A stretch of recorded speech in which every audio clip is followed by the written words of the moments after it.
ಸ್ನೇಹಿತರೆ ನಮಸ್ಕಾರ. ನಾನು ನಿಮ್ಮ ಸಂಚಾರಿ ಸತೀಶ್ ಮಾತಾಡ್ತಾ ಇರೋಂಥದ್ದು. ಇವತ್ತಿನ ಏನಪ್ಪ ವಿಚಾರ ಅಂತ ಅಂದರೆ, ಏನು ಈ ಒಂದು ಆನ್ಲೈನ್ ಗೇಮಿಂದ ಎಷ್ಟೋ ಕುಟುಂಬಗಳು ಇವತ್ತು ಅನಾಥವಾಗ್ತಾ ಇರೋದು ನೋಡ್ತಾ ಇದ್ರೆ ನಮಗೆ ಭಾಳ ಒಂದು ಮನಸ್ಸಿಗೆ ಬೇಜಾರಾಗುತ್ತೆ. ತಿನ್ನಂಗಲ್ಲ ಉಂಡಂಗಲ್ಲ ಯಾವುದೋ ಒಂದು ಬಾಯಿಗೆ ಹಾಕಿ ಇಷ್ಟೊಂದು ದುಡ್ಡನ್ನು ಕಳ್ಕೊಂಡು ನಿಮ್ಮ ಜೀವಕ್ಕೆ ಕುತ್ಕೊಳ್ಳುವಂತಹ ಒಂದು ಸಂದರ್ಭ ಒದಗ್ತದೆ ಅಂತ ಅಂದರೆ ಯಾಕ್ರಿ ಬೇಕು ಅಂತ ಒಂದು ನಿಮಗೆ ದುಶ್ಚಟ. ಯಾಕೆ ನಿಮ್ಮ ಮನೆ ಮಕ್ಕಳು ನಿಮ್ಮ ತಂದೆ ತಾಯಿಗಳನ್ನು ಯಾಕೆ ಅದಕ್ಕೆ ಬಲಿ ಕೊಡ್ತೀರಾ? ದಯಮಾಡಿ ಇವತ್ತು ಎಷ್ಟೋ ಜನ ಯುವಕರುಗಳು ಮತ್ತು ಎಷ್ಟೋ ಜನ ITBT ಕಂಪ್ನಿ ಕೆಲಸ ಮಾಡೋವಂಥವ್ರು, ಎಷ್ಟೋ ಜನ ಕ್ಯಾಬ್ ಡ್ರೈವರ್ಸು, ಎಷ್ಟೋ ಜನ ಆಟೋ ಡ್ರೈವರ್ಸು, ಹಲವಾರು ಜನ ಈ ಒಂದು ಆನ್ಲೈನ್ ಗೇಮಿಗೆ ಅಡಿಕ್ಟ್ ಆಗಿರೋದು ನೋಡ್ತಾ ಇದ್ರೆ ನಮ್ಮ ದೇಶ ಎಲ್ಲಿಗೆ ಹೋಗ್ತಾ ಇದೆ.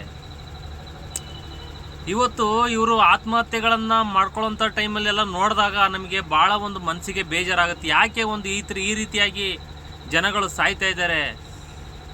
ನೀವು ಒಂದು ಕಷ್ಟಪಟ್ಟು ದುಡ್ದಂಥ ಹಣವನ್ನು ಯಾವುದೋ ಒಂದು ಆನ್ಲೈನ್ ಗೇಮಿಗೆ ಬರುತ್ತೆ, ಲಕ್ಷ ಹಾಕಿದರೆ ಲಕ್ಷ ಬರುತ್ತೆ ಅಂತ ಹೇಳಿ ಈ ರೀತಿಯಾಗಿ ಒಂದು ಹಣವನ್ನು ಪೋಲ್ ಮಾಡ್ತಕ್ಕಂಥ ಕೆಲಸವನ್ನು ಮಾಡ್ತಾ ಇದ್ದೀರಲ್ಲ ಸಾರ್ವಜನಿಕರೇ. ನಿಮ್ಗೇನಾದ್ರೂ ಕೂಡ ನಿಮ್ಮ ಮನೆ ಒಂದು ಸ್ವಲ್ಪ ಹಿಂದೂ ತಿರುಗಿ ನೋಡಿ. ಮನೆ ಮಕ್ಕಳಿಗೆ ಒಂದು 100 ರೂಪಾಯಿ 200 ರೂಪಾಯಿ ಅಲ್ಲ 1000 ರೂಪಾಯಿ ಖರ್ಚು ಮಾಡೋಕ್ಕೆ ಹಿಂದೆ ಮುಂದೆ ನೋಡ್ತೀರಾ. ಆದರೆ ಯಾವುದೋ ಒಂದು ಆನ್ಲೈನ್ ಗೇಮಿಗೆ ಮೊಬೈಲಲ್ಲಿ ಸಾವಿರಾರು ರೂಪಾಯಿ ಲಕ್ಷಾಂತರ ರೂಪಾಯಿ ಹಾಕಿ ದುಡ್ಡನ್ನು ಕಳ್ಕೊಂಡು ಇವತ್ತು ಸಾಯ ಪರಿಸ್ಥಿತಿ ಬಂದಿದೆ ಅಂತಂದರೆ ಯಾಕ್ರಿ ಬೇಕು ಇವೆಲ್ಲ? ನಿಮಗೆ ಸಾರ್ವಜನಿಕರಿಗೆ ನಾನು ಕೈ ಮುಗಿದು ಮನವಿ ಮಾಡ್ಕೊಳ್ತೇನೆ. ಈ ಆನ್ಲೈನ್ ಬೆಟ್ಟಿಂಗ್ ಯಾರ್ಯಾರು ಆಡ್ತಾ ಇದ್ದೀರಾ ದಯಮಾಡಿ ಕೈ ಬಿಟ್ಬಿಡಿ. ಯಾವುದು ಕೂಡ ಕಷ್ಟಪಟ್ಟು ದುಡಿದೇನೆ ಯಾವುದು ಕೂಡ ನಮಗೆ ಸುಮ್ಮನೆ ಕಾಸು ಬರಲ್ಲ. ಇವತ್ತು ಆನ್ಲೈನಲ್ಲಿ ಇವತ್ತು 10,000 ಹಾಕಿರ 5,000 ಕೊಡ್ಬೋದು ಸ್ಟಾರ್ಟಿಂಗು. ಅದನ್ನು ನಿಮ್ಮನ್ನು ಮರಳು ಮಾಡ್ತಕ್ಕಂಥ ಕೆಲಸವನ್ನು ಮಾಡ್ತಾ ಇದ್ದಾರೆ. ಸಾರ್ವಜನಿಕರು ಎಚ್ಚೆತ್ತಿಸ್ಕೊಳ್ಳಿ. ನಿಮ್ಮ ಮನೆ ಮಠಗಳನ್ನು ಮಾರ್ಕೊಂಡು ಬೀದಿಗೆ ಬರ್ತಕ್ಕಂಥ ಕೆಲಸ ಆಗ್ತಾ ಇದೆ. ಇವತ್ತು ಎಷ್ಟೋ ಜನ ಆತ್ಮಹತ್ಯೆ ಮಾಡ್ಕೊಂಡು ನಿದರ್ಶನಗಳಿದೆ. ಎಷ್ಟಂತೆಂತೋ ದೊಡ್ಡವರು ಇವತ್ತು ಕಷ್ಟಪಟ್ಟು ಏನಾದ್ರು ದುಡಿದ ಹೋದರೆ ಯಾವುದೇ ಕೂಡ ಹಣ ಬರಲ್ಲ. ಕಷ್ಟಪಟ್ಟು ಬೆವರು ನೀರು ಹರಿಸಿದರೆ ಮಾತ್ರ ನಮಗೆ ಹಣ ಬರ್ತದೆ. ನೀವು ಈ ರೀತಿಯಾಗಿ ಮೊಬೈಲಲ್ಲಿ ಆನ್ಲೈನ್ ಬೆಟ್ಟಿಂಗ್ ಆಡ್ತಾ ಇದ್ದರೆ ನಿಮ್ಮ ಜೀವಕ್ಕೆ ನೀವೇ ಕುತ್ತಗೋತೀರ. ದಯಮಾಡಿ ನಮ್ಮ ಕರ್ನಾಟಕ ಜನತೆಗೆ ಯಾರ್ಯಾರು ಆನ್ಲೈನ್ ಗೇಮಿಂಗ್ ಆಡ್ತಾ ಇದ್ರೆ ದಯಮಾಡಿ ನಿಮಗೆ ಕೈ ಮುಗಿದು ಮನವಿ ಮಾಡ್ತೇನೆ, ಬಿಟ್ಟುಬಿಡಿ. ಯಾವುದೇ ಒಂದು ಇದಕ್ಕೆ ಮಾಡೋಕ್ಕೆ ಹೋಗ್ಬೇಡಿ. ನಿಮ್ಮ ಮನೆ ಮಠವನ್ನು ನೋಡಿ, ಹಿಂದೂ ತಿರುಗಿ ನೋಡಿ, ನಿಮ್ಮ ಮನೆ ಮಕ್ಕಳು ನೋಡಿ. ಇದರಿಂದ ನಿಮ್ಮ ಜೀವ ಆತ್ಮಹತ್ಯೆ. ಇವತ್ತು ಮೈಸೂರಲ್ಲಿ 3 ಜನ ಒಂದು ಆನ್ಲೈನ್ ಬೆಟ್ಟಿಂಗೋಸ್ಕರ ಆತ್ಮಹತ್ಯೆ ಮಾಡ್ಕೊಂಡಿದ್ದಾರೆ. ಆ ಒಂದು ವಿಡಿಯೋವನ್ನು ನೋಡಿದ್ರೆ ಮನಸ್ಸು ಚುರುಕನ್ನತ್ತೆ. ಏನು ವಯಸ್ಸಾಗಿಲ್ಲ ಅವ್ರಿಗೆ, ಮತ್ತೊಂದಾಗಿಲ್ಲ.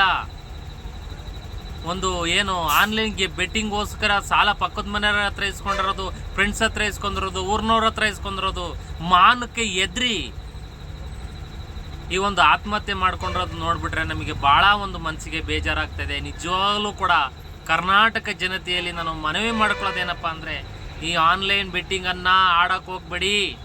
ಯಾವುದೇ ಕಾರಣಕ್ಕೂ ಕೂಡ ನಿಮಗೆ ದುಡ್ಡು ಬರಲ್ಲ. ನಿಮ್ಮ ದುಡ್ಡನ್ನೇ ಹೋಗುತ್ತೆ ಹೊರತು ಅದರಿಂದ ಯಾವುದೇ ಕಾರಣಕ್ಕೂ ದುಡ್ಡು ಬರಲ್ಲ ಅನ್ನೋದನ್ನು ನಾನು ಈ ಮುಖಾಂತರ ನಮ್ಮ ಕರ್ನಾಟಕ ಜನತೆಗೆ ಮನವಿ ಮಾಡ್ಕೊಳ್ತೇನೆ. ಮೈ ಅಂಬೆಲ್ ರಿಕ್ವೆಸ್ಟ್ ಮಾಡ್ತಾ ಇದ್ದೀನಿ. ದಯಮಾಡಿ ಯಾರು ಕೂಡ ಆನ್ಲೈನ್ ಬೆಟ್ಟಿಂಗ್ ಆಡೋಕ್ಕೆ ಹೋಗ್ಬೇಡಿ ಅನ್ನೋದನ್ನು ನಾನು ಈ ವಿಡಿಯೋ ಮುಖಾಂತರ ಹೇಳ್ತಿದ್ದೀನಿ. ಈ ವಿಡಿಯೋವನ್ನು ಲೈಕ್ ಮಾಡಿ, ನಿಮ್ಮ ಚಾನಲನ್ನು ಸಬ್ಸ್ಕ್ರೈಬ್ ಮಾಡಿ, ಸಪೋರ್ಟ್ ಮಾಡಿ ಸ್ನೇಹಿತರೆ. ನಮಸ್ಕಾರ. ಯಾಕೆ ಒಂದು ದುಃಖಕರವಾದಂಥ ವಿಡಿಯೋ ಮಾಡ್ತಾಯಿದ್ದೀನಿ ಅಂದರೆ, ಈ ಮೈಸೂರಲ್ಲಿ 3 ಜನ ಸತ್ತೋಗಿದ್ದಾರೆ ಅಂದರೆ ಇಂದನೂ ಕೂಡ ಸತ್ತೋಗಿದ್ರು. ಎಲ್ಲ ನೋಡಿದಾಗ ಮನಸ್ಸಿಗೆ ಭಾಳ ಬೇಜಾರಾಗ್ತಾಯಿದೆ. ಈ ರೀತಿಯಾಗಿ ಒಂದು ಆನ್ಲೈನ್ ಬೆಟ್ಟಿಂಗೋಸ್ಕರ ಇಡೀ ಕುಟುಂಬ ಸರ್ವನಾಶ ಆಗ್ತಾಯಿದೆ ಅಂತ ಅಂದರೆ ಯಾಕ್ರಿ ಆಡಬೇಕು? ಇದ್ರ ಮೇಲೆ ನಿಮ್ಮಿಷ್ಟ ಸ್ನೇಹಿತರೆ. ನಾವು ಯಾರೂ ಹೇಳಲ್ಲ. ಏನೋ ಒಂದು ನಮಗೆ ತಿಳಿದಿರೋ ಮಟ್ಟಿಗೆ ಒಂದು 4 ಹೇಳಬೇಕು ಅಂತೇಳಿ ಅನ್ನಿಸ್ತು, ಹಾಗಾಗಿ ಹೇಳ್ತಾ ಇದ್ದೀನಿ. ದಯಮಾಡಿ ಯಾರು ಕೂಡ ಆನ್ಲೈನ್ ಬೆಟ್ಟಿಂಗ್ ಆಡೋಕ್ಕೆ ಹೋಗ್ಬಿಡಿ ಅನ್ನೋದನ್ನು ನಾನು ಈ ಮುಖಾಂತರ ಹೇಳಕ್ಕೆ ಬಯಸ್ತೇನೆ ಸ್ನೇಹಿತರೆ. ನಮಸ್ಕಾರ.